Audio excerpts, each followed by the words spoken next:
अगर आपको लगातार हिचकी आने की समस्या है, तो आपको बहुत कम भूख लगती है या आपको खर्राटे की समस्या है, तो आप इन्हें ठीक करने के लिए घरेलू उपचार का उपयोग कर सकते हैं। हिचकी आने पर पुदीने के पत्ते या कटे नींबू पर सेंधा नमक लगाकर चाटें। अपनी भूख बढ़ाने के लिए गर्म पानी में काला नमक मिलाकर नींबू के रस की कुछ बूंदों के साथ में मिलाकर पिए।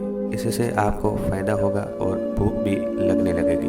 खर्राटे बंद करने के लिए गर्म पानी में इलायची डालकर पिए, जिससे खर्राटे बंद हो जाएंगे और नींद भी गहरी आएगी।